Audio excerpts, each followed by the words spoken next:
तो दोस्तों कैसे हैं आप? बहुत अच्छे होंगे। My self Pradeep Yadav. आज हम न्यू टॉपिक स्टार्ट कर रहे हैं, एवरेज। उसी को आगे बढ़ाते हुए आज क्लास स्टार्ट करते हैं।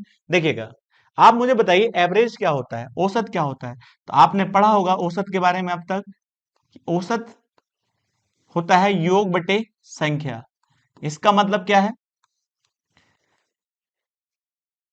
आपको संख्या पता है और उन संख्या का योग पता है, तो उन संख्या का योग उन्हीं संख्याओं में डिवाइड कर दें तो वो क्या निकल जाता है? औसत निकल जाता है। जैसे मैं आपसे कहूं, दो संख्या हमारे पास है, 40 है और एक हमारे पास 30 है। तो आप बताइए 40 और 30 दो संख्या है, तो हम दोनों संख्या का योग करें तो कितना आएगा? 70 आएगा। और 70 कितनी संख्याओं का है? दो। अब 70 को हम दो में बांटें तो हर संख्या के पास कितना जाएगा?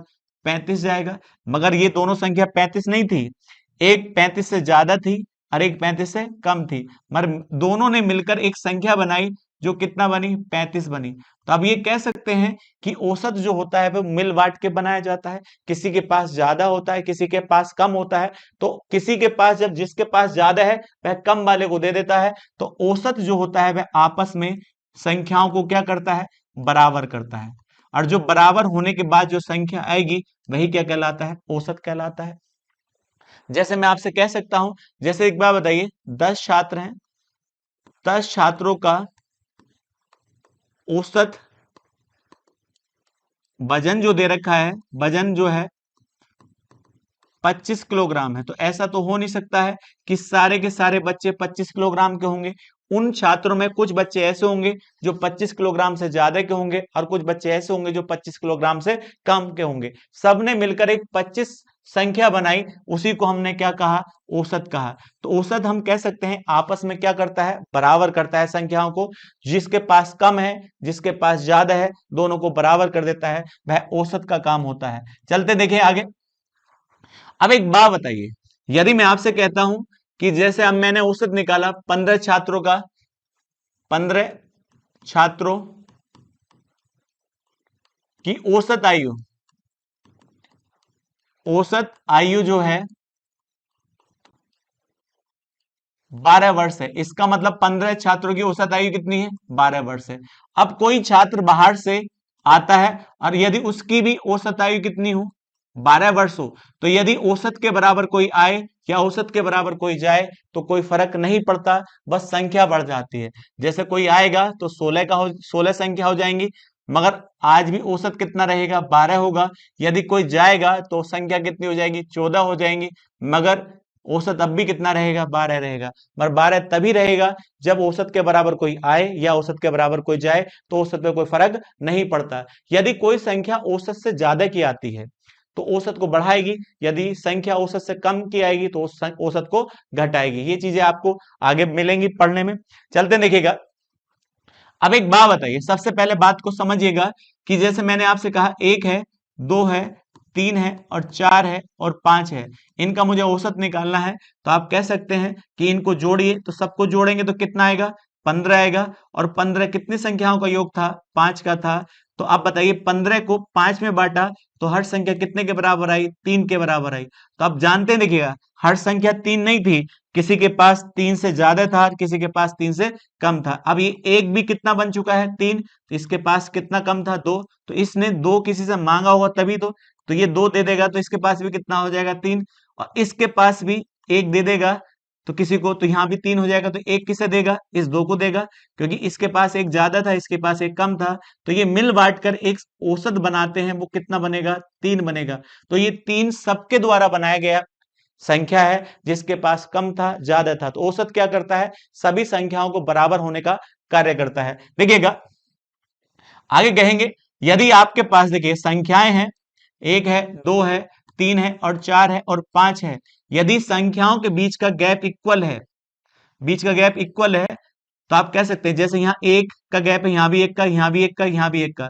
जब संख्याओं के बीच का गैप इक्वल है तो हम औसत निकाल सकते हैं पहली संख्या। कौन संख्या? पहली संख्या और प्लस आखिरी संख्या। आखिरी संख्या को जोड़कर, कितनी संख्या जोड़ी है आपने? 2 जोड़ी है, 2 से भाग कर दें तो वहां पर क्या निकल जाता है? औसत निकल जाता है। अब ये गैप बड़ा होगा तो कोई दिक्कत नहीं, ज्यादा होगा, कम होगा तब भी कोई दिक्कत नहीं। गैप एक होना चाहिए समान, तभी आप इसको फॉर्मूला लगा सकते हैं, पहली संख्या और आखिरी संख्या। जैसे मैं आपसे कहूं, जैसे गैप कितने का हो, पहला 10 है, दूसरी 20 है, फिर तीसरी 30 है, और फिर 40 है। तो आप बताइए कितने कितने गैप है, 10 का। तो पहली संख्या लीजिएगा और लास्ट की संख्या लीजिएगा, तो ले कितनी है आपने, दो संख्या। तो 50 है, और 50 कितनी संख्या थी, दो ही तो थी। तो आप कह सकते हैं इनका औसत कितना आएगा, 25 आएगा। यदि संख्याओं के बीच का गैप इक्वल है तो आप पहली संख्या और आखिरी संख्या और डिवाइड बाई 2 करेंगे, तब भी औसत निकाला जा सकता है। आप कहें यदि संख्याओं के बीच का गैप इक्वल ना हो तो तब कैसे करेंगे, तो अब देखिएगा, जैसे मैं आपसे कहता हूं, जैसे 12 लिखा है, 18 लिखा है, 25 लिखा है, और आपका यहाँ 30 लिखा है, तो या तो इन्हें जोड़ लीजिएगा। नहीं जोड़ पाते तो आप थोड़ी देर के लिए मान लीजिएगा इन सब का औसत जो है, कुछ भी मान सकते हैं, जैसे भी मन कर सकते हैं, इन सब का औसत जो है वो कितना है, 20 है। कितना है, 20 है। आप कुछ भी मान सकते हैं, कोई फर्क नहीं पड़ सकता है। तो जब बताइए औसत का मतलब क्या होता है, सबको बराबर करना। यदि हर संख्या ये 20 बनी है तो 20 बननी भी चाहिए, दिखनी भी चाहिए। तो आप बताइए ये 20 होने के लिए इसके पास कितने की कमी है, 8, क्योंकि इन संख्याओं में से इसे कोई 8 देगा तभी 20 बन पाएगा। और इसके पास कितनी कमी है, 2 की कमी है। और इसके पास ज्यादा कितना है औसत से, 5, और इसके पास कितना ज्यादा है, 10 है। तो अब बताइए 8 और 2 10 हो जाता है, तो 10 वाले ने 10 से ले लिया। अब बचा कितना, 5। इसका मतलब ये है आपने जो औसत माना है उसके हिसाब से वैल्यू कितनी फालतू है, 5 फालतू है। तो 5 को सब में बांट दीजिएगा, तो कितनी संख्या थी, 1 2 3 4। तो 4 में जब बांटेंगे तो 4 का ना 4 होता है। बचा कितना है, आप कहेंगे एक, देखिए 4 दूनी 8 हो जाएगा, यहाँ कितना आएगा, 5 आ जाएगा। तो इसका मतलब जो आपने माना है उसके हिसाब से हर संख्या के पास कितना और ज्यादा होना चाहिए, 1.25 होना चाहिए। तो पहले हर संख्या कितनी थी, 20।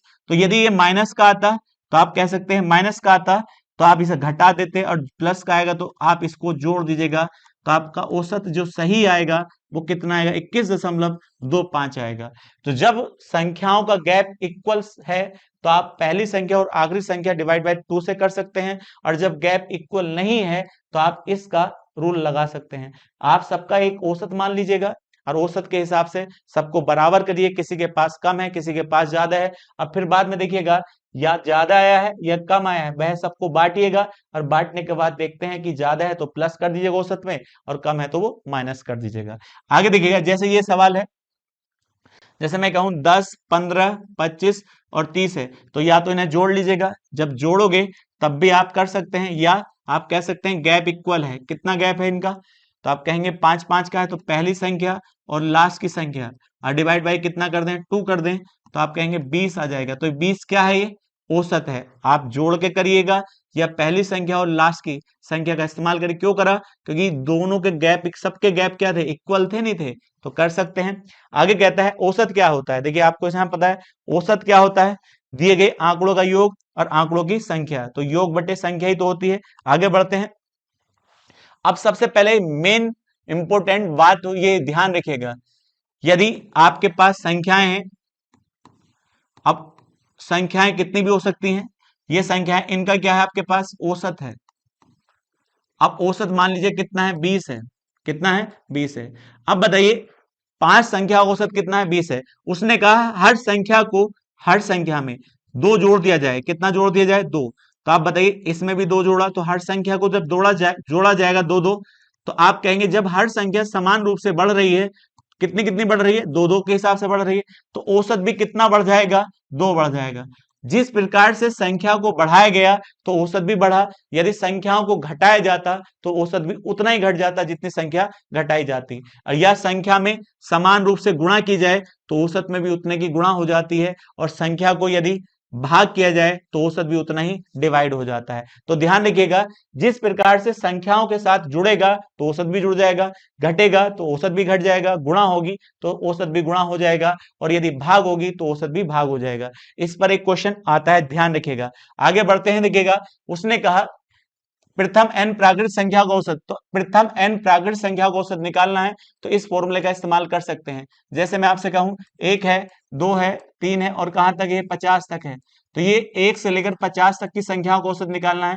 तो n प्लस 1 और डिवाइड बाई क्या कर सकते हैं, 2 कर सकते हैं। तो बताइए संख्या कितनी है, 50 है, और प्लस 1 है, और डिवाइड बाई 2, तो आप बताइए कितना आएगा, आप कहेंगे 51। 51/2 हो जाएगा। तो आप बताइए कितना आएगा, तो 25.5 आपका आंसर आ जाएगा।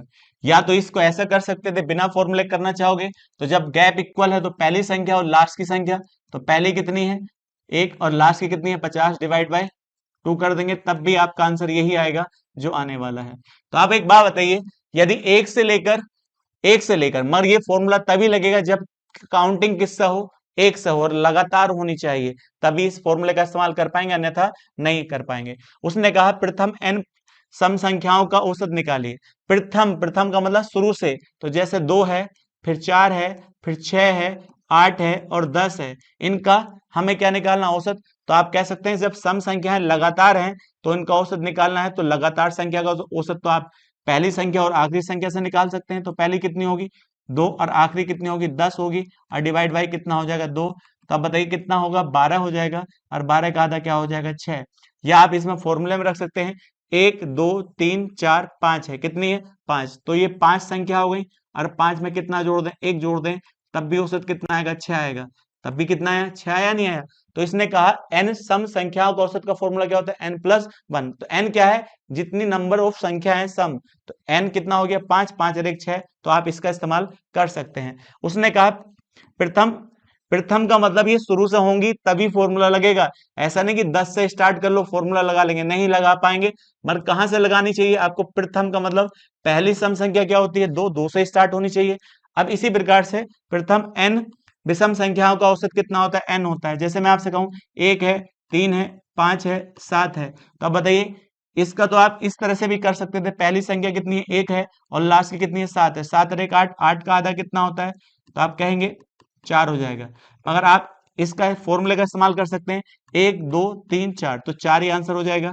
ये क्या होता है, नंबर ऑफ संख्या होती है 1 2 3 4 4, जितने भी नंबर लिखो मत पहले से लिखो। जैसे मैं आपसे कहूं 1 है, 3 है, 5 है, 7 है, 9 है, 11 है, 13 है, 17 है, तो कितनी हो गई है 15, सॉरी कितनी है 15 है। तो कितनी संख्या है 1 2 3 4 5 6 7 8, 8 ही क्या हो जाएगा इसका औसत हो जाएगा। आप जोड़ना चाहते हैं तो जोड़ के कर लो, पहली संख्या और लास्ट की संख्या डिवाइड बाई 2, तब भी कितना आएगा 8। मगर ये सवाल में फॉर्मूला तभी लगाएंगे जब संख्या कहां से स्टार्ट हो, एक से स्टार्ट हो, क्योंकि पहली विषम संख्या कहां होती है एक होती है, नहीं होती है। ये फॉर्मूले तभी लगेंगे जब कंडीशन होगी इनकी। उसने आगे कहा लगातार संख्याओं का औसत, तो लगातार संख्याओं का औसत कैसे निकालेंगे, पहली संख्या और अंतिम संख्या को 2 से डिवाइड कर देंगे तो क्या निकल जाएगा, औसत निकल जाएगा। चलते हैं आगे। उसने कहा n, देखिए 1 से लेकर n तक विषम संख्याओं का औसत, तो 1 से लेकर कहां तक n तक विषम संख्याओं का औसत निकालना, तो आप इस फॉर्मूले का इस्तेमाल कर सकते हैं। उसने कहा 1 से लेकर n तक सम संख्या का औसत है, तो इन फॉर्मूले का, ये फॉर्मूले ना भी लगाओगे तब भी आंसर आ जाएगा, ध्यान रखिएगा, सिर्फ ये फॉर्मूले जानकारी के लिए होने चाहिए। उसने कहा ये इंपॉर्टेंट है, ये ध्यान रखिएगा, ये सबसे ज्यादा इंपॉर्टेंट है, सबसे ज्यादा क्वेश्चन लाता है। प्रथम n प्राकृतिक संख्या के वर्गों का औसत, जैसे मैं आपसे कहूं 1 का स्क्वायर, 2 का स्क्वायर, 3 का स्क्वायर, 4 का स्क्वायर, 5 का स्क्वायर, तो ये क्या होगा वर्गों का स्क्वायर होना चाहिए, मगर स्टार्ट कहां से होना चाहिए, 1 से होना चाहिए। तो अब देखिए यदि इस तरह की कोई आपके पास सीरीज है तो उसके लिए औसत निकालना, तो इस फॉर्मूले का इस्तेमाल कर सकते हैं। जैसे मैं इसको निकाल के दिखाऊं तो लास्ट वाली संख्या कितनी है 5 है, तो n का मान 5 होगा, 5 + 1, और यहाँ क्या आएगा 5 दूनी 10 होगा, 10 और 1 11 हो जाता है, और डिवाइड बाई 6।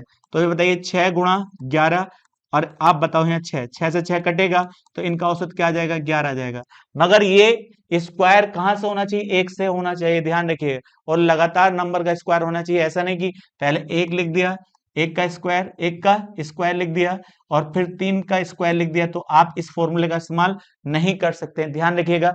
मगर ये फॉर्मूला डायरेक्ट भी पूछा जाता है आपसे एग्जाम में।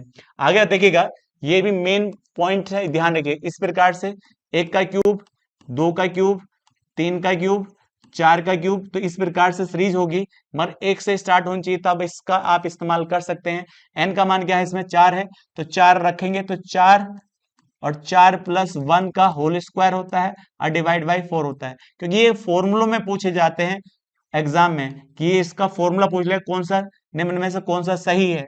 तो अब बताइए 4 आएगा और यहाँ क्या आएगा 5, और 5 का वर्ग 25 होता है, और डिवाइड बाई 4, इसका मतलब इसका औसत कितना आएगा, इनका औसत कितना आएगा 25 आएगा।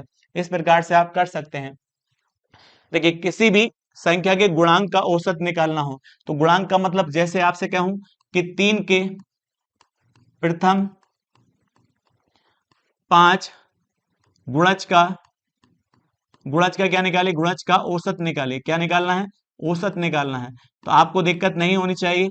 तो आप फॉर्मूला तो ये लगाइए, 3 का पहला गुणज क्या होगा, पहला गुणा किससे होती है, 1 से होती है, 3 ही करना 3, और लास्ट का कौन सा पूछा है, 5वां, तो 5 दिया 15। तो ये 3 से ही तो बने, तो बीच में गैप कितने कितने का होगा, 3 3 का। तो आप इसका फॉर्मूले का इस्तेमाल कर सकते हैं, पहली संख्या और लास्ट की संख्या। तो पहली संख्या कितनी है आप बताइएगा। तो मैं आपसे कहूं तो यहाँ कितना आएगा, 3 और प्लस 15 और लास्ट की 15 थी, डिवाइड बाई 2। तो आप बताइए 18, 18 का आधा कितना होता है, 9। तो ये आपका औसत कितना आ जाता है, 9 आ जाता है। तो इस प्रकार के क्वेश्चन पूछे जाते हैं। आगे बढ़ते हैं। यदि n1 और n2 प्रक्षेपण का माध्य, माध्य को क्या कहते हैं हम, औसत कहते हैं। ध्यान रखिए कहीं कहीं ये माध्य लिख के आता है और कहीं कहीं ये औसत लिख के आ जाता है। इनका औसत कितना दे रखा है क्रम से, x1 और x2। ये क्या होता है, इसका चिन्ह होता है, ध्यान रखिएगा। ये औसत का ही कह सकते हैं या माध्य का कह सकते हैं। तो इसका एक फॉर्मूला बन जाएगा, संयुक्त माध्य निकालना चाहते हैं तो कोई भारी काम नहीं है। ये ऐसा है, n प्रक्षेपण है, इनका औसत कितना है, x1 है, और n2 का प्रक्षेपण कितना है, प्रक्षेपण का औसत x2 है। तो इनका योग कितना होगा, आप कहेंगे n x1, और इनका योग कितना होगा, n2 x2। तो दोनों का योग करिएगा कितना आएगा, दोनों का औसत पूछा गया है सम का। तो आप कहेंगे n1 x1 plus n2 x2 और डिवाइड बाई कितना हो जाएगा बताइएगा, n1 प्लस n2, क्योंकि इन्हीं का तो योग करना है। तो ये फॉर्मूला बना लेते हैं, कोई जरूरत नहीं है, एग्जाम में आप सीधा समझ जाएंगे, इतना कोई भारी चीज नहीं होती है। आगे देखिएगा, उसने कहा 30, देखिए 30 लड़कों का औसत कितना है, 50 है। तो 30 लड़के हैं और उनका औसत कितना है, 50 है। तो योग कितना होगा, तो योग क्या होता है, औसत। औसत कितना था, 50 था, और कितनी संख्याओं का, 30 का। तो आप कह सकते हैं योग कितना होगा इनका, 1500 होगा। इसी प्रकार से ये किसका था, बॉयज का था। इसी प्रकार से गर्ल्स का है, गर्ल्स कितनी है, 40 है, और उनका औसत कितना है, 60 है। तो योग निकाल सकते हैं। तो योग कैसे निकालेंगे आप बताइए। तो आप कहेंगे 40 गुणा 60 हो जाएगा। अब बताइए यहाँ कितना होगा, 2400 हो जाएगा। अब दोनों को हम जोड़ें, क्योंकि हमसे पूछा है पूरी क्लास का, तो पूरी क्लास में लड़के भी होंगे लड़कियां भी होंगी। तो पूरी क्लास का, तो पूरी क्लास का योग होना चाहिए। तो आप कहेंगे 1500 प्लस 2400, और बट्टे यहाँ कितना आ जाएगा, तो आप कह सकते हैं 70 आ जाएगा, क्योंकि 70 का तो योग था। तो ऊपर कितना आएगा, 3900 बटे 70, जीरो से जीरो कट जाएगा। तो आप कहेंगे 390/7, ये इसका क्या हो जाएगा, एवरेज हो जाएगा। चलते हैं नेक्स्ट पर। उसने कहा देखिएगा, रन रेट का औसत निकालना है। तो रन रेट क्या होता है, देखिए वो कहता है मूल रूप से रन रेट शब्द का अर्थ क्रिकेट मैच में एक ओवर में कितने रन बनाए गए। ज्यादा रन रेट बल्लेबाज के लिए अच्छा होता है, ध्यान रखिएगा। तो रन रेट का इसका मतलब ऐसा नहीं कि आपको ने याद रखना है। तो बनाए गए कुल रन और खेले गए कुल ओवरों की संख्या। तो इसी प्रकार से आप सवाल है, देखिएगा आगे। वो कहता है एक बल्लेबाज ने 9 ओवर में कितने रन बनाए, तो 9 ओवर में खेल चुका है। तो 9 ओवर में वो खेल चुका है और कितने रन बना चुका है, तो आप बताइए 225। तो एक ओवर में कितने बनाए होंगे, तो आप कहेंगे 25 रन प्रति ओवर उसका क्या हो चुका है, औसत हो चुका है। आगे कहा है देखिएगा, यही आगे समझाया गया है। तो गेंदबाज का औसत क्या होता है, तो कुल रन और कुल विकेटों की संख्या होती है। देखिएगा आगे कहता है एक गेंदबाज ने 120 रन देकर कितने विकेट लिए। तो कितने विकेट लिए हैं गेंदबाज ने, 3 विकेट लिए हैं। मगर विकेट लेने में कितने रन दे चुका है, वो 120 रन दे चुका है। अब बताइए तो एक विकेट में कितने रन देता है वह, 40 रन प्रति विकेट उस गेंदबाज का औसत है। आगे देखते हैं। आगे ये कहा गया है यदि औसत x है और x से अधिक मान वाली संख्या जोड़ी जाए, ये कहना चाहता है। देखिएगा मान लीजिएगा 10 छात्र हैं, कितने छात्र हैं, 10 छात्र हैं। छात्रों का औसत कितना है, वो कहता है 40 है, 40 किलोग्राम है। अब मैं आपसे कहूं तो यदि औसत कितना है, 40 है, यदि इस समय 40 से ज्यादा जोड़ूंगा इसमें संख्या या कोई लड़का इसमें ऐड करूंगा, वो कितने किलोग्राम का है, 50 किलोग्राम का है। तो ये औसत से ज्यादा जुड़ेगा तो औसत क्या हो जाएगा, क्लास का बढ़ जाएगा। तो यही बात समझाई गई है। और यदि ये कम जोड़ा जाएगा तो औसत क्या हो जाएगा, यदि कम जोड़ा जाएगा, यदि मैं आपसे कहता हूं यहाँ 50 है, 50 किससे ज्यादा है, औसत से ज्यादा है, तो औसत बढ़ जाएगा, और यदि इससे कम जोड़ा जाएगा तो औसत घट जाएगा। यही चीज आपको समझाई गई है सवाल के माध्यम से। आगे देखिएगा, 5 प्राकृतिक संख्याओं का औसत कितना है, 3 है, तो उसमें 6 जोड़ रहे हैं, तो औसत से क्या जोड़ रहे हैं, ज्यादा जोड़ रहे हैं, नहीं जोड़ रहे हैं। तो आप बताइएगा कितनी संख्या थी, 5, और 5 संख्या का औसत कितना, 3 था, तो योग कितना हो चुका है बताइएगा, 15 हो चुका है, नहीं हो चुका है। अब उसमें हम कितना जोड़ दें, 6 जोड़ दें, तो जब 6 जोड़ेंगे और कितनी संख्या हो जाएंगी, पहले कितनी थी, 5 थी, और 5 में कितनी हो जाएंगी, एक और जुड़ जाएगी तो 6 हो जाएंगी। तो ऊपर क्या आ चुका है, 21 आ चुका है, नीचे क्या आ चुका है, 6। तो अब बताइए इसको जब हम भाग करेंगे तो 3.5 आ चुका है। क्या औसत पहले कितना था, 3 था, 3 से बढ़ा, नहीं बढ़ा। जब संख्या बड़ी जोड़ी जाएगी औसत से तो औसत बढ़ेगा, और जब छोटी जाएगी जोड़ी जाएगी तो औसत घट जाएगा। यही बातों को समझाएगा, पहले पेज पे मैंने यही बात समझाई है। पहली संख्या देखिए, पहली 5 संख्या का औसत, तो 5 संख्या का औसत कितना है, 3 है, मगर औसत से कितना जोड़ा जाता है, 2, तो छोटा जोड़ा गया है। तो अब बताइए योग कितना था, 15 था, 15 में आप 2 जोड़िए तो कितना होगा, 17। मगर कितनी संख्या हो चुकी है, 6 संख्या हो चुकी है। तो आप बताइए 17/6 है। अब जब 6 से भाग करेंगे तो 6 × 18 नहीं, 6 दूनी 12 होता है। कितना होता है, 12 होता है। अब बताइए कितना बचा आपका, तो आप कह सकते हैं, मैं आपसे कहूं कितना बचा है, 12, 5 बचा है, और 5 से जब 50 और 6 48 होता है। इसका मतलब मैं कह सकता हूं कि पहला औसत कितना था, 3 था, और यदि कम जोड़ा गया, क्या जोड़ा गया, कम जोड़ा गया, तो उसका औसत भी क्या हो चुका है, घट चुका है। यही चीज मैंने आपको अभी समझाई है पीछे, ये मेन इंपॉर्टेंट फैक्ट होता है। और इसी का उल्टा यहां समझाया गया है, यदि औसत x है, और देखिए x से कम मान वाली संख्या को हटा दिया जाए, x से कम मान वाली संख्या को हटा दिया जाए तो औसत बढ़ जाता है। इसका मतलब क्या है, मान लीजिए 12 छात्र हैं, अब 12 छात्रों का औसत वजन है, औसत वजन 50 किलोग्राम है। कितने किलोग्राम है, 50 किलोग्राम है। अब एक लड़का बाहर जाता है, अब वो कितने किलोग्राम का है, 20 किलोग्राम का। मगर जब वह क्लास में बैठा था तब वो कितने किलोग्राम का था, 50 किलोग्राम का बनकर बैठा था, क्योंकि उसे किसी ने वजन दे रखा होगा। मगर जब वो क्लास को छोड़ के जाएगा तो वह अपना रियल वजन लेके जाएगा। वो कितना लेके जाएगा, 20 किलो।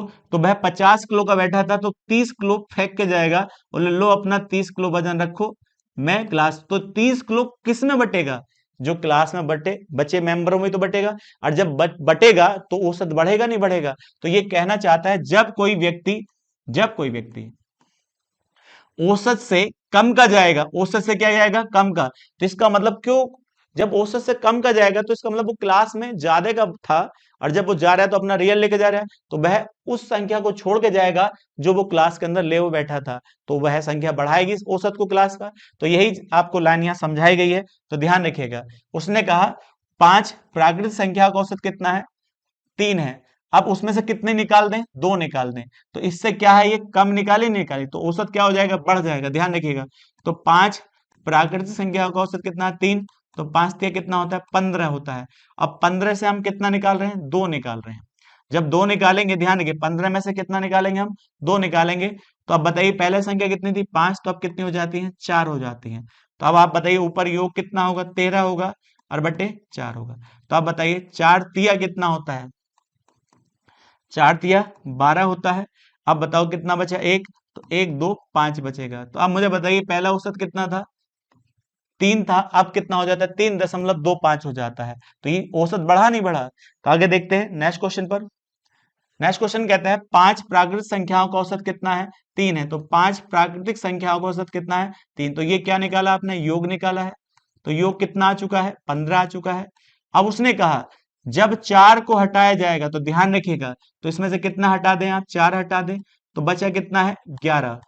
अब 11 कितनी संख्या बची है, 4, तो 4 से भाग करेंगे, 4 दूनी कितना होता है, 8 होता है, 4 दूनी 8, बचा कितना है, 3, 4 सत्ते 28, और यहाँ क्या आएगा, 5। तो बताइए क्या औसत घटा है या बढ़ा है, तो ये घटा है। तो जब घटा है तो ये ध्यान रखिए, ये फैक्ट आपसे पूछे जाते हैं। ये चीजें मेन है आपके औसत के लिए, क्योंकि औसत में यदि आप चाहो तो पूरा सवाल ओरल भी कर सकते हैं, कि बस जानकारी सटीक होनी चाहिए। ठीक है, आज के लिए इतना ही रखते हैं।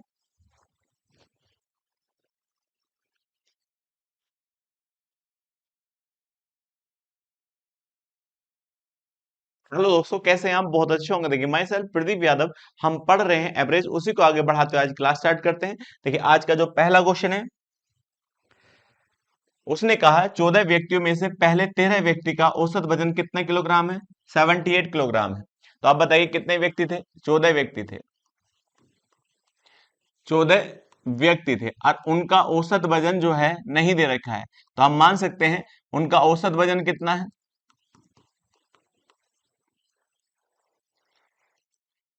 x kilogram. लेकिन उनमें से 13 व्यक्ति का वजन दे रखा है, तो 13 व्यक्ति, इनमें से 13 व्यक्ति का औसत वजन जो दे रखा है वो 78 किलोग्राम दे रखा है। तो आप बताइए, टोटल 14 थे, 13 यहां हो चुके हैं, तो कितने बचे हैं? एक व्यक्ति। अब एक व्यक्ति, ये कौन सा व्यक्ति है? 14वां व्यक्ति है। उसने कहा 14वें व्यक्ति का जो वजन है वो सभी के औसत से, सभी कितने थे? तो आप कह सकते हैं 14 थे, सभी के औसत से कितना ज्यादा है? 39 किलोग्राम ज्यादा है। तो आप बताइए 14 का कितना माना है आपने? x माना है। तो इस 14वें व्यक्ति का, जो अकेले व्यक्ति का जो वजन है वो सभी के तो सभी कितने थे? x से कितना ज्यादा है? 39 ज्यादा है। तो आप बताइए ये किसका वजन है? ये केवल एक व्यक्ति का वजन है, केवल 14 व्यक्ति का, 14वें व्यक्ति का। अब बताइए, यहाँ 13 थे और यहां से एक व्यक्ति और आएगा, तो टोटल कितने हो जाएंगे? 14 व्यक्ति हो जाएंगे। और 14 का औसत कितना माना है आपने? x माना है। तो ये लग चुका है मिश्रण, एलिगेशन मेथड लगा सकते हैं। तो अब जब देखिएगा, ये तो x से बड़ा ही है, तो एक से ये बड़ा होता है और एक से ये छोटा होता है, तो आपको साफ साफ नजर आता है ये किससे बड़ा है? x से। जब आप इसमें से ये घटाएंगे तो यहाँ कितना आएगा? 39। अब जब इसमें से ये घटाए, आपके ये वाली वैल्यू इसमें से घटेगी, तो यहाँ कितना आएगा? x माइनस के 78 आएगा। तो ये रेशियो आ चुका है। यहां पर देखिए रेशियो कितना है, तो पहले कितने छात्र थे या कितने व्यक्ति थे? 13 व्यक्ति थे। 13 व्यक्ति का यहाँ रेशियो कितना? 39 है। तो हम यहाँ लिख सकते हैं 39/13। और इधर कितना लिखा जा सकता है? x माइनस के 78 और बटे इसका 1 आ जाएगा। 13 से देखे काटेंगे तो कितना आएगा? 3 आएगा। क्रॉस मल्टीप्लाई करेंगे तो हम कह सकते हैं 3 बराबर कितने का आएगा? x माइनस के 78। अब इसको हम इधर ले जाएंगे तो x की वैल्यू कितनी आ जाएगी? 81। x की वैल्यू आ चुकी है 81। x क्या था? सभी व्यक्ति का औसत वजन था, तो हम कह सकते हैं 81 है। मगर औसत नहीं पूछा है, आपसे पूछा है उस व्यक्ति का वजन ज्ञात करिए जो 14वां था। तो 14वां व्यक्ति औसत से कितना ज्यादा है? 39 ज्यादा है। तो 39 जब जोड़ेंगे इसमें, तो हम कह सकते हैं उस 14वें व्यक्ति का वजन जो होगा वो कितने किलोग्राम होगा? 120 किलोग्राम होगा। ध्यान रखिएगा, उस 14वें व्यक्ति का वजन कितना होगा? 120 किलोग्राम होगा। आप इस तरह से सवाल को कर सकते थे, मगर आप इसको इस दूसरे तरीके भी से कर सकते हैं। ये तो एलिगेशन मेथड था। अब एक बात बताओ, यदि मैं आपसे कहूं कितने व्यक्ति थे ये, तो आप कहेंगे 14 व्यक्ति थे। तो 13वां व्यक्ति ये रहा और 14 व्यक्ति था। अब इन सब का देखिएगा, इन सब में से किसका वजन दे रखा था आपको? 13 व्यक्ति का वजन दे रखा था कितना? 78 किलोग्राम दे रखा था। लेकिन आप सवाल की भाषा पढ़ें तो बड़ा आसान हो जाता है। सवाल की भाषा पढ़ने के बाद वो कहता है 14वें व्यक्ति का, तो ये कौन सा व्यक्ति है? ये 14वां व्यक्ति है। 14, देखिए 14वें व्यक्ति का औसत वजन सभी के औसत से, सभी के औसत से, इसका मतलब सभी का मतलब इसमें 14वां व्यक्ति भी इंक्लूड हो चुका है। सभी के औसत से कितना ज्यादा है? 39 किलोग्राम ज्यादा है। तो अब एक बात बताइए, 39 किलोग्राम किससे ज्यादा है? सभी के सभी 14 व्यक्ति के औसत वजन से ज्यादा है। तो अब एक बात बताइए, तो आप कहेंगे इसमें 14वां व्यक्ति तो इंक्लूड हो चुका है, इसमें कौन नहीं है? 13 व्यक्ति नहीं है। यदि ये 13 में बांटोगे तो 39 को हम 13 में बांटेंगे तो कितना कितना बटेगा? 3 किलोग्राम। तो ये कौन सा कहलाएगा? औसत वृद्धि कहलाएगी। तो इसका मतलब औसत क्या कहलाएगी? वृद्धि कहलाएगी। तो ये औसत वृद्धि किस में बढ़ेगी? 13 में, क्योंकि 14वां तो ऑलरेडी इसके अंदर इंक्लूड है। जब 13 में हम बढ़ाएंगे तो 13 का वजन कितना था? 78। तो 78 में हम 3 किलो और बढ़ाएंगे तो कितना हो जाएगा? 81 किलोग्राम। तो अब बताइए 13 का भी कितना हो गया? 81 औसत हो चुका है और 14वां उसमें पहले से इंक्लूड हो चुका है। तो हम ये कह सकते हैं कि 13 और एक 14, 14 का औसत कितना होना चाहिए? 81 किलोग्राम होना चाहिए। कितना किलोग्राम होना चाहिए? 81 किलोग्राम होना चाहिए। ये किसका औसत वजन है? 14 व्यक्ति का औसत वजन है। और 14 व्यक्ति के औसत वजन से कितना ज्यादा था ये? 39 ज्यादा था। तो हम इसमें 39 जोड़ेंगे तो आप कह सकते हैं टोटल कितना आ जाएगा? 120 आ जाएगा। इसे एग्जाम में बिना इस तरह से भी कर सकते हैं और इस तरह से भी कर सकते हैं, और डायरेक्ट एक्स की वैल्यू निकाल के भी कर सकते हैं। बड़ा अच्छा सवाल है, ध्यान रखिएगा, बहुत बार आता है एग्जाम में। उसने कहा 45 संख्याओं का औसत 39 है। इसका मतलब कितनी संख्या थी, 45 थी, और उनका औसत कितना है, 39 है। और उसमें देखिए पता चला क्या, उसने कहा एक संख्या 65 को गलती से कितना पढ़ा गया, 56 पढ़ा गया है। तो जो चीज पढ़ी जा चुकी है उसके हिसाब से औसत आ चुका है। इसका मतलब पढ़ना लिखना कितना था, 65 लिखना था, मगर उसके स्थान पर कितना लिखा जा चुका है, 56 लिखा जा चुका है। अब जो चीज लिखी जा चुकी है, क्योंकि औसत क्या होता है आप जानते हैं, औसत होता है योग बटे संख्या।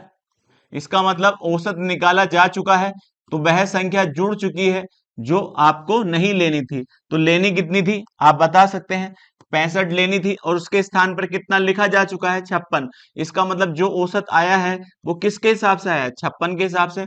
और हमें जोड़ना कितना था, 65। तो आप बताइए कितना योग कम जुड़ा है, 9 कम जुड़ा है। इसका मतलब 9 योग ज्यादा होना चाहिए था। तो आप कहेंगे 9 योग ज्यादा होना चाहिए था कितने में, 45 संख्याओं में। तो आप 9 को बांट दीजिएगा 45 में। तो अब देखिएगा, आप 45 में बांटेंगे तो 1/5 आएगा, और 1/5 को हम क्या लिख सकते हैं, 0.2। तो इसका मतलब आपका जो औसत दे रखा था, औसत दे रखा था उसमें वृद्धि हो जाएगी, कितने की हो जाएगी, 0.2 की। क्यों, देखिएगा क्योंकि हमने कम जोड़ा और जोड़ना ज्यादा चाहिए था। इसका मतलब जो भी आपका औसत दे रखा है उसमें कितने की वृद्धि कर दीजिएगा, 0.2 की वृद्धि कर दीजिएगा, वह आपका सही औसत आ जाएगा। तो 39.20 आपका सही औसत हो जाएगा, और यही आपका आंसर हो जाता है। चलते हैं नेक्स्ट क्वेश्चन पर। नेक्स्ट क्वेश्चन क्या कहता है, एक देखिए एक छात्रावास में 75 छात्र हैं। इसका मतलब एक छात्रावास है, उसमें कितने छात्र हैं, 75 छात्र हैं। और उसने कहा नए दाखिले के कारण, इसका मतलब उसमें कितने बच्चे आ जाते हैं, 15 बच्चे और आ जाते हैं। तो टोटल कितने हो जाते हैं, 90 छात्र हो जाते हैं। अब आगे ये कहा गया है 15 नए छात्र मेस में शामिल हो गए तो मेस के दैनिक खर्च में कितने की वृद्धि हो जाती है। इसका मतलब पहले 75 जब बच्चे थे तो दैनिक खर्च जो होता होगा, दैनिक खर्च जितना होता होगा उससे कितना बढ़ जाता है। तो वो कहता है 240 रुपए दैनिक, का मतलब प्रतिदिन खर्चा बढ़ जाता है। तो जो पहले होता था उससे कितना बढ़ जाता है, 240 बढ़ जाता है। आगे क्या कहा गया, जबकि औसत, तो आप बताइए पहले औसत खर्च जो होता था, औसत खर्च जो पहले होता था हमें नहीं पता, मगर जो होता था उससे औसत खर्च में कितने की कमी आई, औसत खर्च घटा, लेकिन दैनिक खर्च बढ़ चुका है। और कितना घटा है, उसने कहा 5 की कमी आई है। इसका मतलब पहले जो औसत होता था उसमें अब हर बच्चा 5 रुपए कम खर्च करेगा। तो जब पहले खर्च करता था अब उससे 5 रुपए, औसत कमी है, ये औसत कमी है, ध्यान रखना, औसत कमी है। तो औसत बढ़े सब में बढ़ता है, और घटे तो सब में घटता है। तो आप कह सकते हैं ये 5 5 सब में कम होगा, तो अब हर लड़का 5 रुपए कम इकट्ठा करेगा। अब टोटल कितने हैं, 90 है। और 90 के हिसाब से आप कहेंगे हर लड़के ने 5 रुपए अब कम खर्च किए, तो इसका मतलब आपका कितना आना चाहिए, 245 रुपए कम खर्च होने चाहिए पिछले के अनुसार औसत खर्च। ये क्या है, औसत खर्च है, ये औसत खर्च। इसका मतलब पहले जितना खर्च होता था आज औसत खर्च कितना कम हुआ है, 450 रुपए कम हुआ है। मगर दैनिक खर्च कितना बढ़ा है, तो आप कह सकते हैं तो एक चीज बढ़ी है कितनी, 240, मगर एक चीज घटी है, वो कितनी घटी है, 450। तो आप कहेंगे दोनों के बीच का अंतर कितना है, तो आप कहेंगे देखिए कह सकते हैं 690। तो 690 जो अंतर आया है वो कितने के कारण आया है, 15 के कारण आया है। तो हम कह सकते हैं ये 15 का खर्च ही कितना होगा, 690 होगा, नहीं होगा। तो आप बताइएगा 15 का खर्च कितना, 690, और पहले कितना था, 75। तो हम देखिए यहाँ गुणा किससे करते हैं, 5 से, और इधर भी गुणा किससे कर सकते हैं हम, 5 से।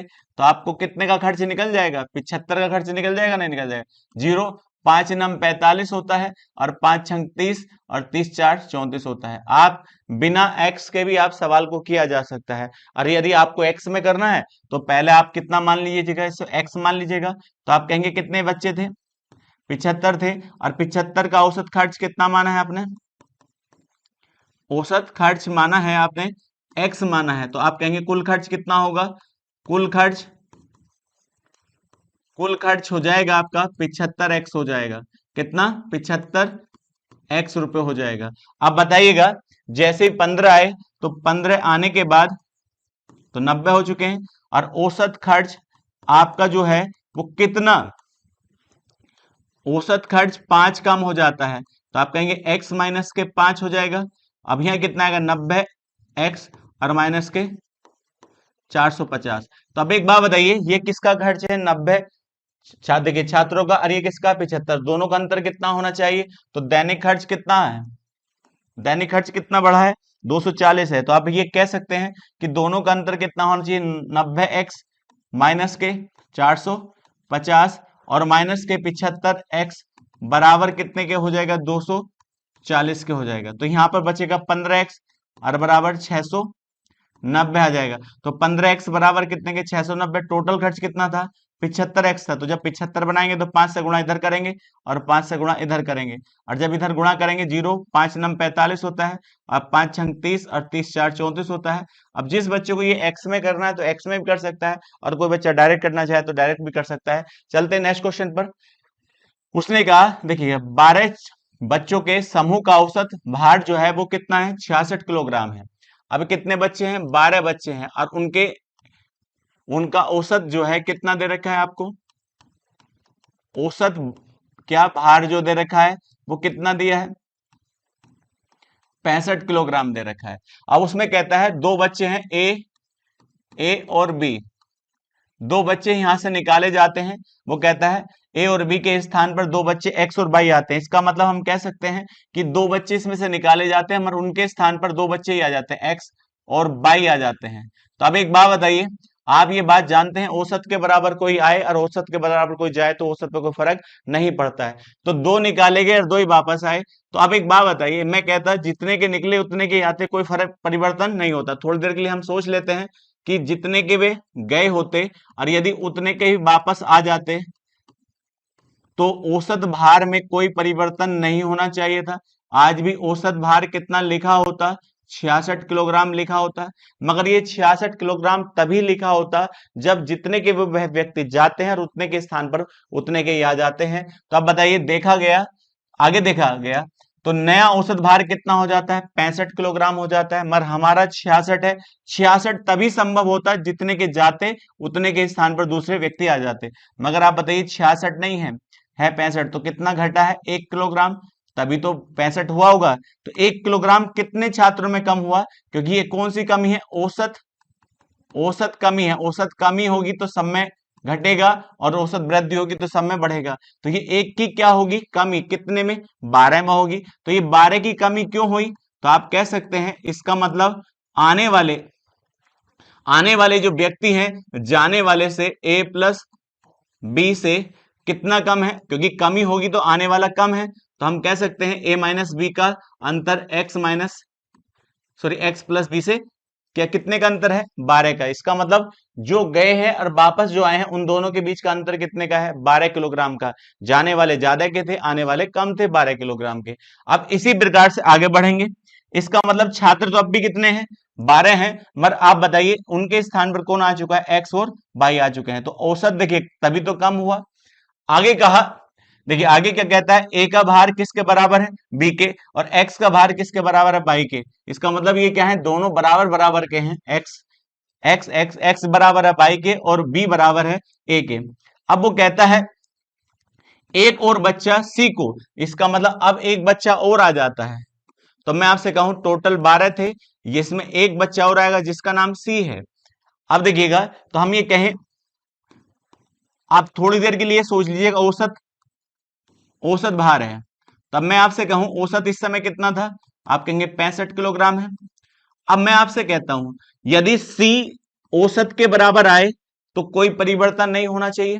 इसका मतलब C व्यक्ति जो आया है यदि वह 65 किलोग्राम का आए तो औसत पे कोई परिवर्तन नहीं होगा। अभी हम ये मान लेते हैं ये कितने किलोग्राम का आया है 65 किलोग्राम का आया है, और यदि ये 65 किलोग्राम का आता है तो औसत भार कोई परिवर्तन नहीं होता। तो कितने हो जाते हैं 13 बच्चे हो जाते हैं, और इनका औसत भार जो हो जाता है वो कितना हो जाता है, आप कहेंगे 65 ही होना चाहिए, क्योंकि हमने कितना माना है 65। और ये तभी संभव होगा जब औसत के बराबर कोई आए औसत के बराबर कोई जाए। तो जैसे ही सी शामिल हुआ तो औसत भार कितना था 65 किलोग्राम था। तो हम ये कह सकते हैं जो सी आया है वो कितने का ही आया होगा 65 किलोग्राम का। और जब सी का भार पता चल गया तो अब सवाल में कुछ करने के लिए रहता नहीं, क्योंकि सी का भार किसके बराबर है, एक्स के बराबर है। इसका मतलब जो सी जो है वो सी किसके बराबर हो चुका है, एक्स के। तो ये कितने के बराबर है, तो आप कहेंगे 65 किलोग्राम के। कितने किलोग्राम के, 65 के। और एक्स बराबर है बाई के, तो ये बाई भी कितने किलोग्राम का होगा, 65 किलोग्राम का होगा, नहीं होगा। तो 65 और 65 कितना होता है, तो आप कह सकते हैं 130। और 130 से दोनों का योग कितना ज्यादा होना चाहिए, 12 ज्यादा होना चाहिए। तो हम कह सकते हैं यहां पर a प्लस बी का योग कितना होना चाहिए, 130 से कितना ज्यादा होना चाहिए, 12 ज्यादा होना चाहिए। तो a प्लस बी जो है वो कितना होना चाहिए, तो आप कह सकते हैं 144 होना चाहिए। यही तो आएगा, सॉरी 142 होना चाहिए दोनों का योग। अब 142 दोनों का योग है a प्लस बी का, और आपको सवाल में साफ साफ दिया है दोनों का भार बराबर है a और b का। तो a और b बराबर है, तो आप कहेंगे 2a बराबर कितने के, 142 के 2 से भाग करेंगे तो a का मान जो आ जाएगा वो कितना आएगा, 71 किलोग्राम आ जाएगा। तो आपसे जो पूछा है तो a भी 71 का, तो b भी 71 का। तो आपसे पूछा क्या है, a का भार ज्ञात करिए, तो आपका आंसर कितना हो जाएगा, 71 किलोग्राम। कहीं आपने x नहीं माना और पूरा सवाल आप बिना x के, ये एवरेज है, एवरेज पूरा का पूरा बिना देखे x के सवाल को सोल्व किया जा सकता है यदि आप चाहो तो। चलते हैं अगले क्वेश्चन पर। उसने कहा एक कॉलेज में 20 विद्यार्थी देखिए हॉस्टल में गए। तो अब यही सवाल पीछे आया था, पहला क्वेश्चन, कितने हॉस्टल में गए, तो कितने विद्यार्थी थे, 20 विद्यार्थी हॉस्टल गए। जो पहला क्वेश्चन था यही था। तो ये कौन सा विद्यार्थी होगा, नमा।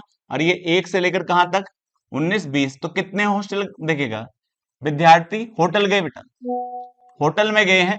अब उनमें से कहता है 19 ने, इन्होंने प्रत्येक ने अपने खर्च में कितना खर्च किया, तो इन्होंने अपने खाने पर कितना खर्च किया है प्रत्येक ने, तो आप कहेंगे 175 रुपए खर्च किया है।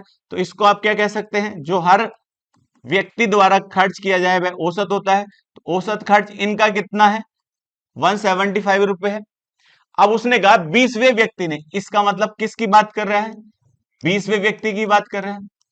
तो 20वें व्यक्ति ने सभी, सभी का मतलब 20, तो सभी के 20वें व्यक्ति ने सभी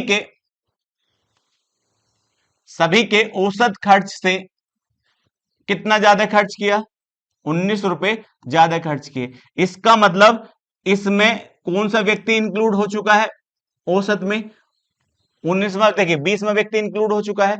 बस इसमें कितने व्यक्ति, और यदि ये व्यक्ति खर्च ना करता, 20वां औसत से ज्यादा ना खर्च करता, तो 19 रुपए कौन खर्च करते, जिन्होंने खर्च कम किया है। और किन्होंने कम खर्च किया है, 19 ने। तो ये 19 का 19 खर्च किस पर बढ़ता, 19 पे ही तो बढ़ता। तो आप कह सकते हैं 19 पर 19 बटे, तो 1 रुपया औसत खर्च और ज्यादा हो जाता, औसत खर्च ज्यादा हो जाता है किसका, 19 का। क्योंकि 20वें व्यक्ति ने सभी के औसत खर्च से कितना ज्यादा खर्च किया है, 19 रुपए ज्यादा खर्च किया है। इसका मतलब ये 20वां व्यक्ति ना खर्च करता इस औसत से भी ज्यादा को, तो ये खर्च किस पे पड़ता, पहले वाले व्यक्ति पर। और पहले वाले व्यक्ति कितने, 19, तो 19 रुपए 19 वाले खर्च करते, तो एक एक रुपया सब पे पड़ता। तो एक एक रुपया खर्च और किया जाता। पहले कितना कर रहे थे आप बताइएगा, 175 खर्च कर रहे थे। तो आज जो ये खर्च करते, कितने खर्च करते, तो आप कहेंगे 176 रुपए खर्च करते। आप बताइए कितने व्यक्ति हैं, 19 व्यक्तियों का औसत खर्च कितना हो जाता, तो आप कह सकते हैं औसत खर्च हो जाता कितना, 176। और 20वें ने पहले से औसत खर्च से ज्यादा कर लिया है। तो ये बताइएगा, ये 19 व्यक्ति का औसत खर्च नहीं होता, ये किसका हो जाता, 20 व्यक्ति का औसत खर्च हो जाता। तो आप कह सकते हैं कि 20 व्यक्तियों का औसत खर्च कितना होता,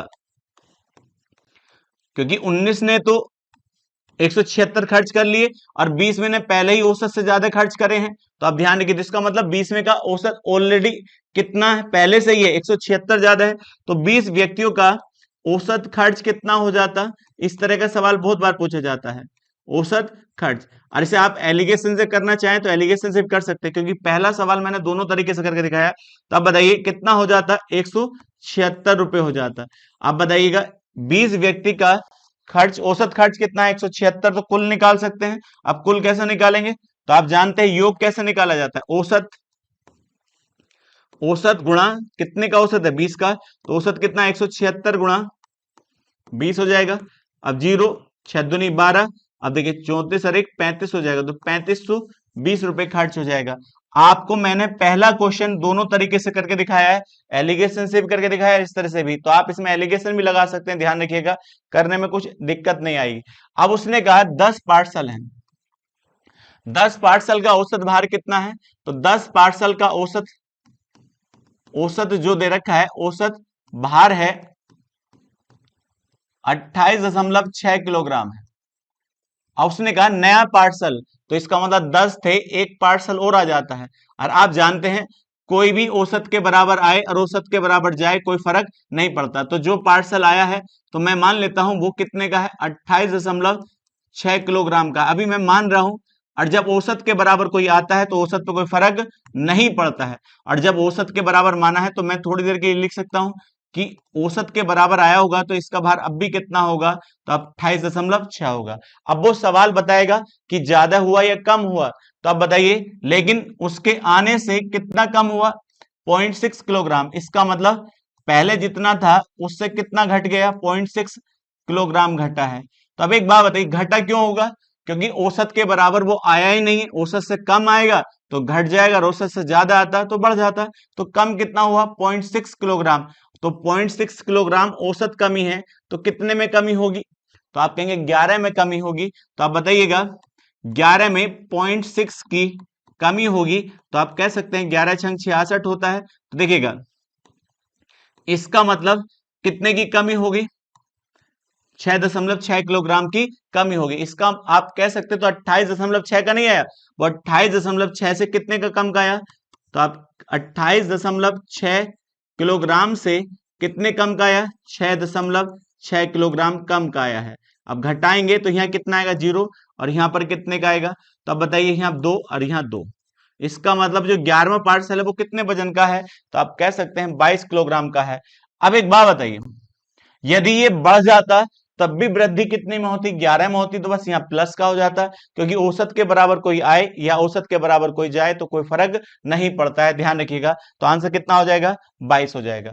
आगे कहता है 5 देखिए और 29 के बीच सभी सम संख्याओं का औसत ज्ञात करिए। तो अब बताइए पहली संख्या 5 है, मगर उसमें पूछी गया है सम, तो 5 सम नहीं होती, इसके बाद क्या होगी, 6, आगे क्या होगी, 8 होगी, फिर 10 होगी, और इसी प्रकार से 29 है, तो 29 से पहले कितनी होगी सम, 28 होगी।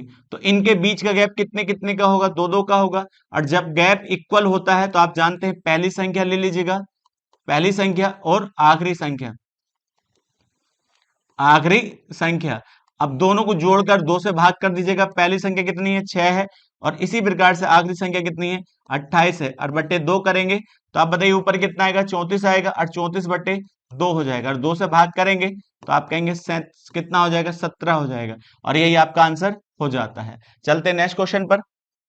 नेक्स्ट क्वेश्चन कहता है प्रथम 10 प्राकृतिक संख्याओं का औसत ज्ञात करिए। तो प्रथम का है, प्राकृतिक का मतलब पहली 1 होगी, तो लास्ट की कितनी होगी, 10 होगी, और इनके बीच का भी गैप कितने का होगा, 1 का 1 का होगा। अब बताइए पहली संख्या और प्लस लास्ट की संख्या, और दोनों को जोड़कर हम 2 से भाग करेंगे तो 11 बटे 2 होगा, और 11 बटे 2 क्या लिख सकते हैं, 5.5 लिख सकते हैं, ये इसका करेक्ट आंसर हो जाता है। चलते हैं नेक्स्ट क्वेश्चन पर।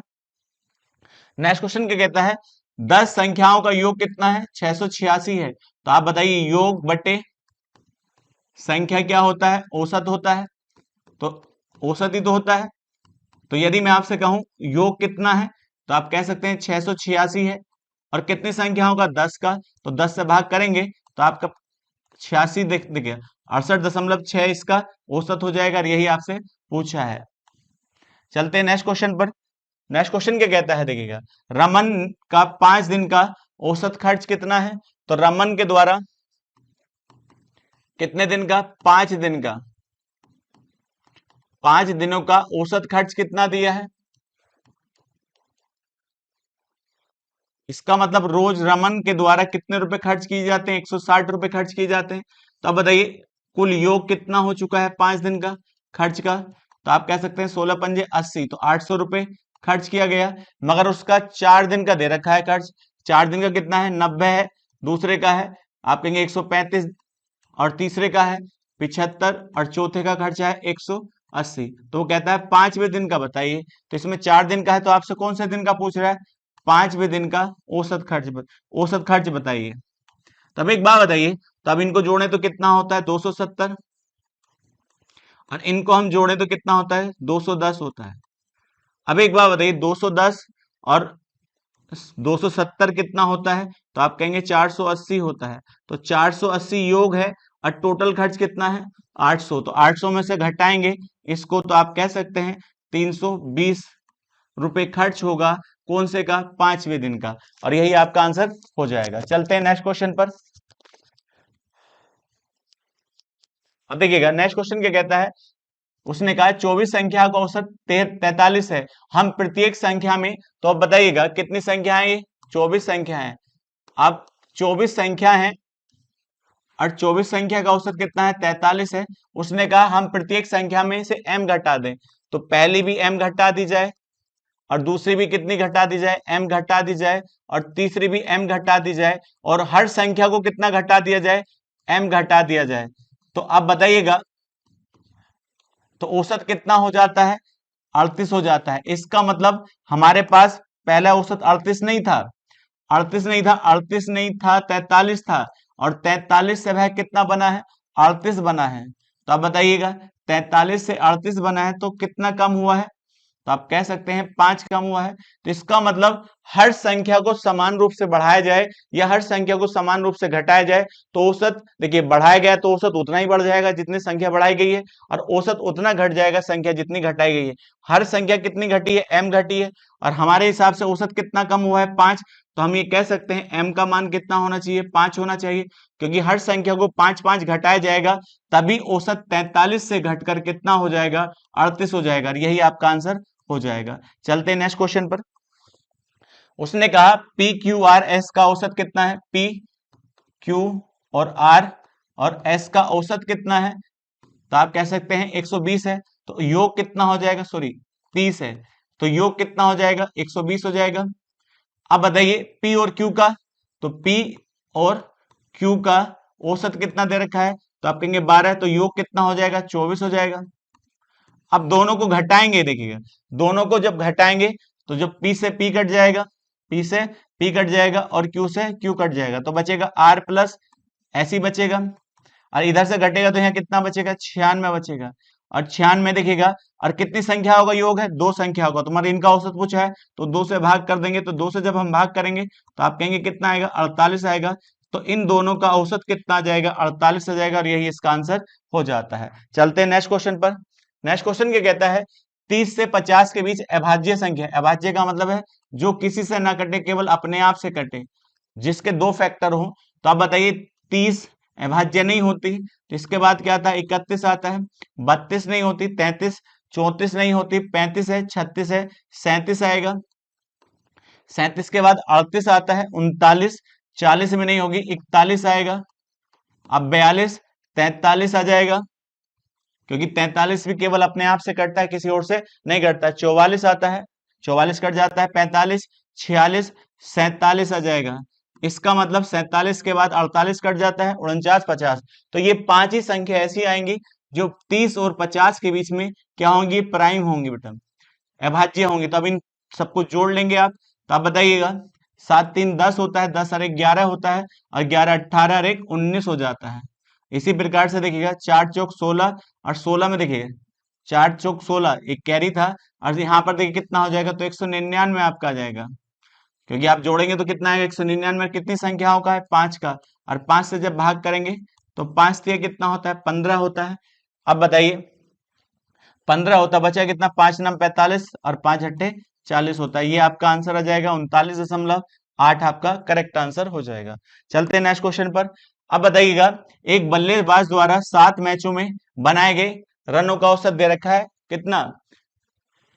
तो एक बल्लेबाज है जिसने कितने मैच 7 मैच खेले और 7 के 7 मैचों में कितने रन बनाए, तो 49 के औसत से रन बनाए।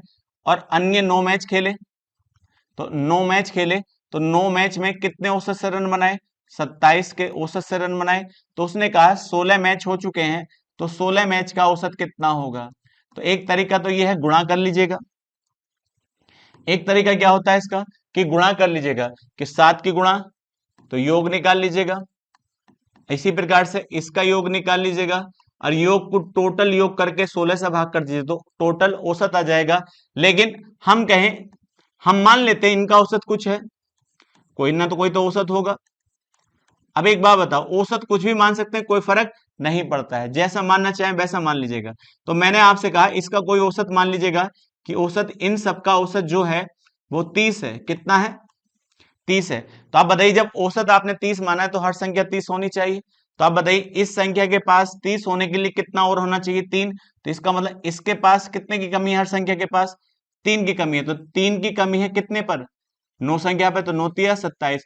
इसका मतलब आपने जो औसत 30 माना है तो इनके पास 27 और होगा, तभी औसत 30 बन पाएंगे, अन्यथा नहीं। तो ये 27 किसी से ले पाएंगे तो ये 30 बन जाएंगे, अन्यथा नहीं बन पाएंगे। इसी प्रकार से देखिए यहाँ कितना ज्यादा है, 19। तो अब 19 है, अब मैं आपसे कहूं देखिएगा, तो आप बताइए 19 है, 19 ज्यादा है हर संख्या के पास। तो 19 ज्यादा है हर संख्या के पास, संख्या कितनी है, 7 है। तो आप कह सकते हैं 19 सत्ते कितना होता है, तो 9 सत्ते 63 होता है, तो यहाँ 133 आ जाएगा। इसका मतलब अब बताइए इन संख्याओं के पास कितना ज्यादा है, 133 ज्यादा है। तो अब ये वाली क्या कहेंगे, हमको 27 दे दीजिएगा, कोई दिक्कत नहीं आएगी। तो अब जब 27 इसको दे देंगे ये, तो इनके पास अब भी कितना ज्यादा बचेगा, तो आप कहेंगे 27 देंगे तो कितना बचेगा, 106। 106 बचेगा, तो ये 106 आपस में बांटेंगे, और आपस में कितने थे ये, 7 ये है, और कितना है ये 9। तो 7 और 9 कितना होता है, तो आप कह सकते हैं कितना आ जाएगा आपका, 16 आ जाएगा। अब 16 जब बांटा जाएगा तो 4 से भाग कर लीजिएगा, 4 से भाग करेंगे तो नीचे कितना जाएगा, क्योंकि आप 4 से भाग करिए, 16 से डायरेक्ट भाग करिएगा। तो 16 से जब डायरेक्ट भाग करेंगे 106 को, तो देखिएगा, तो आप साथ जानते हैं 16 छंग कितना होता है, 96 होता है। अब बताइए 0 आ जाएगा, और यहाँ कितना आ जाएगा आपका, यहाँ 1 आ जाएगा। तो अब बताइए पॉइंट लगाएंगे, फिर कितना आ जाएगा, 0 आ जाएगा। तो 16 छंग 96 होता है, फिर कितना आ जाएगा। तो इसका मतलब आपके अनुसार जो आया है वो कितना आया है, तो आप कह सकते हैं 6.6 आया, नहीं आया, और ये प्लस का आया है। तो आपने जो औसत माना है उस औसत को आप कितना बढ़ा दीजिएगा, 6.6 बढ़ा दीजिएगा। अब जब 6.6 बढ़ाओगे तो ये आपका औसत हो जाएगा 36.6 आ जाएगा, और यही आपका आंसर हो जाएगा।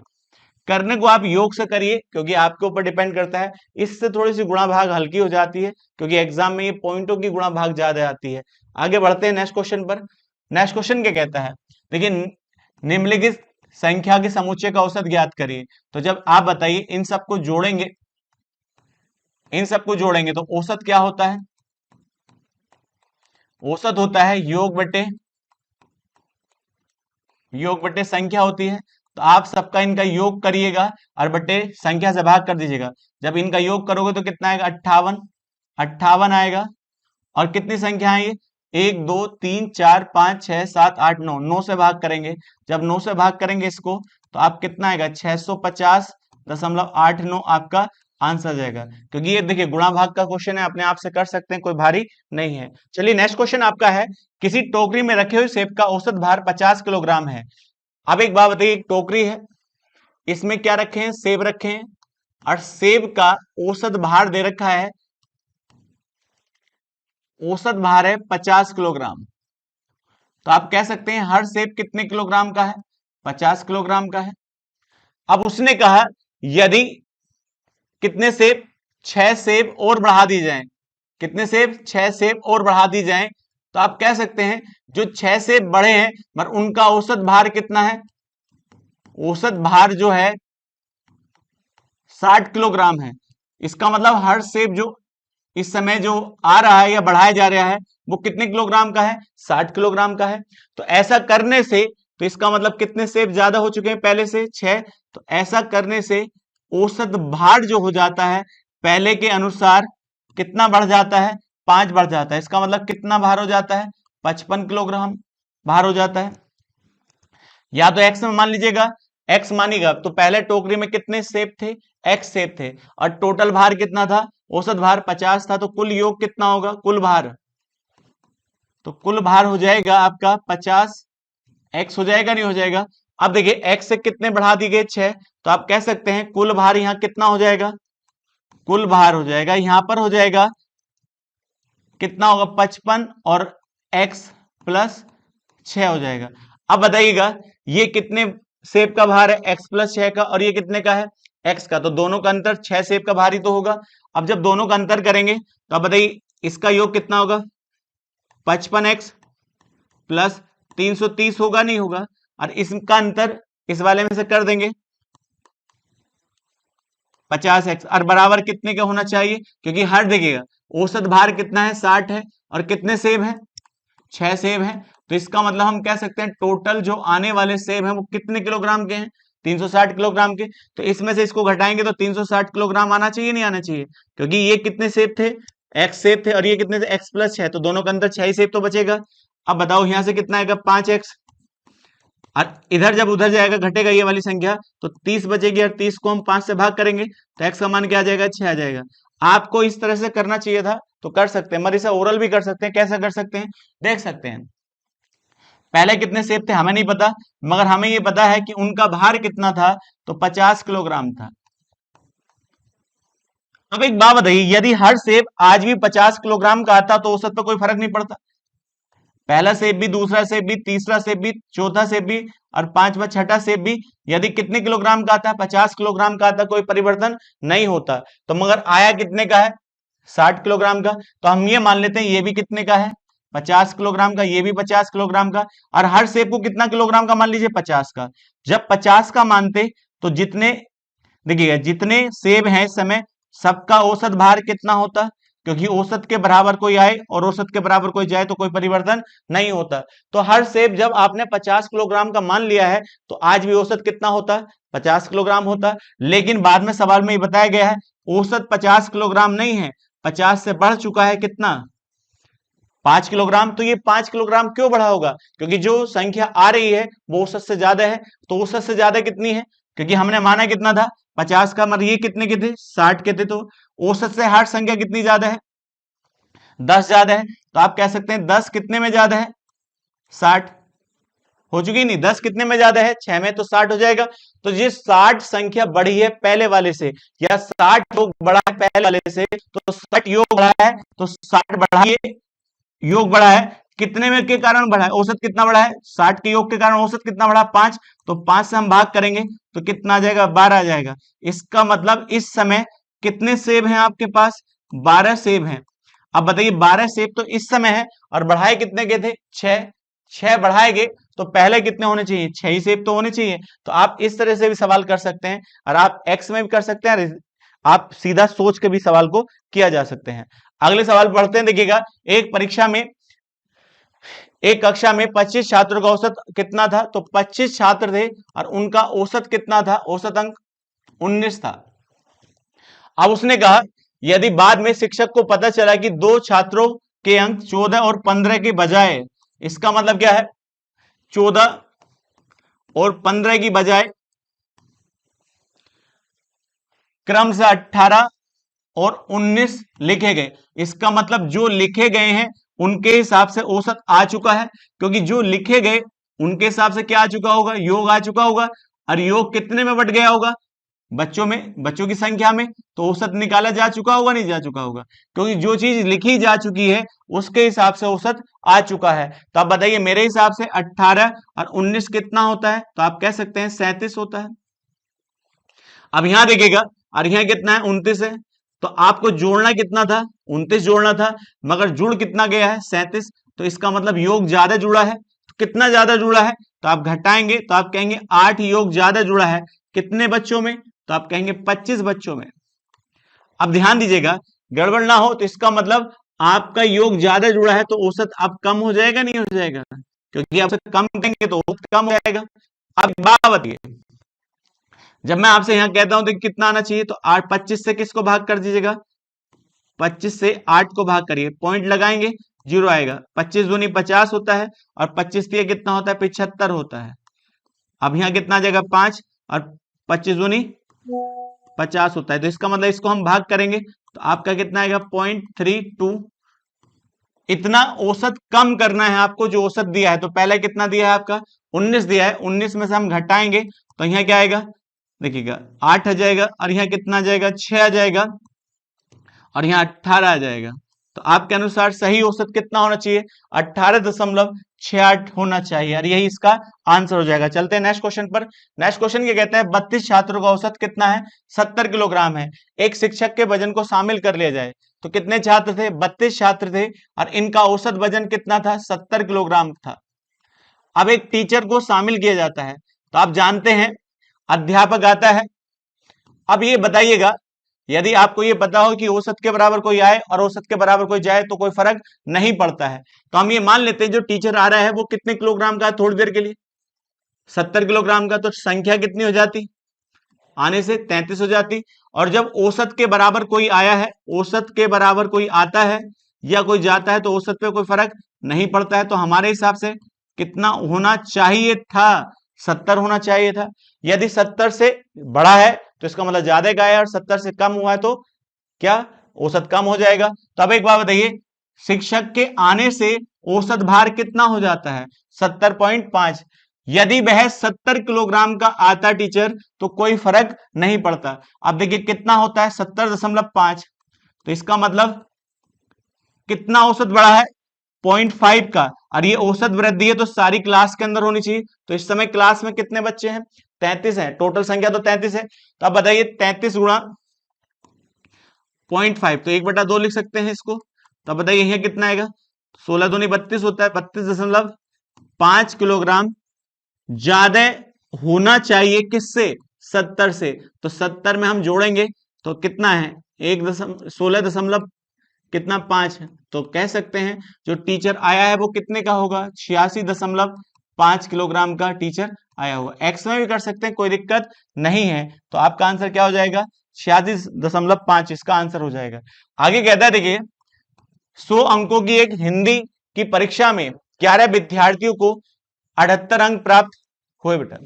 तो 11 विद्यार्थी को 78 अंक प्राप्त हुए, 7 विद्यार्थी को 80 अंक प्राप्त हुए, तो कितने विद्यार्थी थे 11 विद्यार्थी के औसत अंक कितने हैं, तो औसत अंक जो है औसत अंक जो है कितने हैं 78 हैं, 78 है। और इसी प्रकार से अब 7 के कितने हैं 80 हैं, और इसी प्रकार से 5 के कितने हैं 82 हैं, और आप कह सकते हैं 2 छात्रों के अंक कितने हैं तो 86 हैं। तो आपसे ये कहा गया है हिंदी के औसत अंक कितने हैं। तो अब एक बात बताइए टोटल बच्चों के कितने औसत अंक है, क्योंकि सारा तो विषय हिंदी का ही था। अब छात्र जितने भी थे, अब मैं आपसे मानूं तो या तो गुणा कर लीजिएगा, गुणा करोगे तो काफी टाइम लगेगा, मगर मान लीजिएगा इन सबका औसत जो है औसत इन सबका औसत जो कुछ भी मान लो जो भी मन कर रहा है 80 है। कितना है 80 है, जो औसत माना है उसके बराबर होना भी चाहिए। तो अब एक बात बताइए इसे 80 होने के लिए कितने की जरूरत है, तो आप कहेंगे 2 की। अब 2 की हर बच्चे को जरूरत है, बच्चे कितने हैं 11, तो आप कहेंगे 11 दूनी 22। इसका मतलब इन 11 बच्चों को कितने अंक और चाहिए 22 अंक और चाहिए, तभी के कितना बन सकते हैं 80 बन सकते हैं। इसी प्रकार से यहाँ देखिएगा इनके पास ना ज्यादा है ना कम है, तो यहाँ पर क्या होगा कोई ना बढ़ेगा ना घटेगा, और इस प्रकार से यहाँ कितने ज्यादा है 2 अंक। अब 2 कितने के पास ज्यादा है 10 के पास, सॉरी 5 के पास, तो 5 दूनी 10। तो इसका मतलब इन 5 बच्चों पर औसत से कितने अंक ज्यादा है 10 अंक ज्यादा है, तो ये किसी को 10 अंक दे सकते हैं। क्यों, क्योंकि औसत कितना माना है आपने 80 माना है। इसी प्रकार से इन हर बच्चे पे कितने अंक ज्यादा है 6, और कितने बच्चे हैं 2, तो 6 दूनी 12। अब ये क्या कहता है 22 चाहिए, इसे कितने चाहिए 22 चाहिए, तो यहाँ कितने ज्यादा है 10, और यहाँ कितने ज्यादा है 12, तो 10 और 12 22 होते हैं। तो 22 ने इन 22 ने माइनस वाले 22 को दे दिया, तो इसका मतलब ना कमी हुई ना ज्यादा हुआ, तो आप कह सकते हैं जो औसत आपने माना है उस औसत से ना तो किसी के पास ज्यादा रहा और ना किसी के पास कम रहा, तो औसत यही होना चाहिए, नहीं होना चाहिए? तो आप बताइए इसका आंसर क्या आना चाहिए? 80 आना चाहिए। आप मान कुछ भी सकते हैं, कोई फर्क नहीं पड़ सकता, क्योंकि औसत क्या होता है, सब मिल बांट कर बराबर बनाता है सबको। तो यही आपका आंसर हो जाएगा। चलते हैं नेक्स्ट क्वेश्चन पर। देखिएगा 3 की पावर कितना 20 और 3 की पावर 30 और यहाँ 3 की पावर 40 है, इनका औसत पूछा गया है। तो कितनी संख्या जोड़ी है आपने? 3 की पावर 20, तो यहाँ पर एक है, यहाँ पे भी एक है और यहाँ पे भी एक है, तो कितनी संख्या जोड़ी है आपने? 3 संख्या, क्योंकि जिनको योग किया जाता है उन्हीं से डिवाइड की जाती है, तभी तो औसत आता है। अब बताइएगा, तो मैं आपसे कहूं 3 भाग कर रहा है और ऊपर सब में 3 है, तो एक 3 निकाल लेता हूं सब में से। जब एक 3 निकालूंगा तो यहाँ 3 कितने बचेंगे? आप कहेंगे 19, और यहाँ कितने बचेंगे? 29, और यहाँ पर कितने बच जाएंगे? तो आप कहेंगे 39 बचेंगे, और डिवाइड बाई कितना हो जाएगा आपके अनुसार?